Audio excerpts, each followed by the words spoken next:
দর্শক, এই মুহূর্তে ৮ দিন হাসপাতালের সামনে আছেন আমাদের সহকর্মী হাকিম মাহি। আমরা সরাসরি যুক্ত হচ্ছি তার কাছে।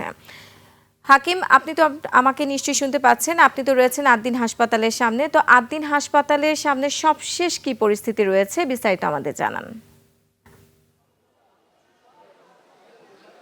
রোমানা, আমি এই মুহূর্তে রয়েছি সেই ৮ দিন হসপিটালে, যেখানে গত ২৭ মে ৬ জন শিশু হঠাৎ করে কিন্তু মারা যায় এবং তারপরে থেকে আমরা দেখেছি যে স্বাস্থ্য অধিদপ্তর ৩ সদস্যের একটি কিন্তু তদন্ত কমিটি গঠন করেছিল। সেই তদন্ত কমিটিতে তারা রিপোর্ট দিয়েছেন যে এখানে যেই কক্ষের ভিতরে ৬ জন শিশু মারা যায় সেখানে অক্সিজেনের স্বল্পতা ছিল এবং এখানে যে কর্তৃপক্ষ রয়েছে তাদের একটি অব্যবস্থাপনা ছিল। সব কিছু মিলে এই ঘটনাটি কিন্তু ঘটেছে এবং তারই জেরে আমরা দেখেছি যে ৮ দিন হসপিটালের কাছে তারা একটি শোকজ নোটিশ পাঠিয়েছিল এবং সেই নোটিশে বলা হয়েছে তাদের একটি জবাব দেওয়ার জন্য। সেই জবাবটিও কিন্তু দিয়েছিল ৮ দিন হসপিটাল, কিন্তু স্বাস্থ্য অধিদপ্তর তারা জানিয়েছে যে তাদের কাছে সেই জবাবটি কিন্তু গ্রহণযোগ্য হয়নি, যে কারণে আজকে বিকেল নাগাদ কিন্তু আমরা জানি যে ৮ দিন হসপিটালের লাইসেন্স বাতিল করা হয়েছে এবং তারপরের থেকেই এখানে যে সমস্ত রোগীরা রয়েছেন তারা কিন্তু একটি বিপাকের মধ্যে পড়েছেন বলে তারা কিন্তু জানিয়েছেন। এবং এখানে এসে আমরা দেখেছি রোগীর যে সমস্ত স্বজনরা রয়েছেন তারা এখানে কান্নাকাটি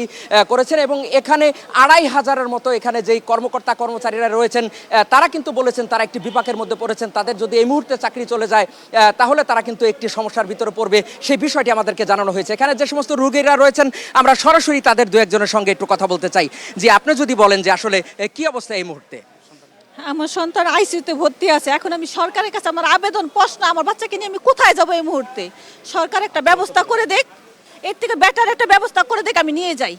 আমাদের ধন্যবাদ আপনাকে। কথা বলছিলাম এখানে একজন রোগীর স্বজনের সাথে, যে আপনার সঙ্গে একটু কথা বলতে চাই। আপনি আসলে কি কারণে এসেছেন, এখন কি অবস্থা? আমার সন্তান এনআইসিইউতে আছে, কিন্তু অবস্থা ক্রিটিক্যাল।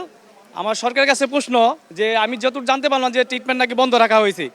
তাদের এটা রাজনৈতিক ব্যাপার। আমি চাচ্ছি যে কিছুক্ষণের মধ্যে যেন সরকার এই ট্রিটমেন্ট চালু করা হোক এবং নতুন রোগী ভর্তি বন্ধ রাখুক, কিন্তু যেগুলো আছে সেই সন্তানগুলো আছে এনআইসিইউতে তাদের চিকিৎসা শেষে আমাদের হাতে পৌঁছে দেব। আমরা আর্থিকভাবে সচ্ছল না যে আমরা অন্য বেসরকারি হাসপাতালে লক্ষ লক্ষ টাকা খরচ করে এখন বাচ্চাটা নিয়ে যাবো এখান থেকে।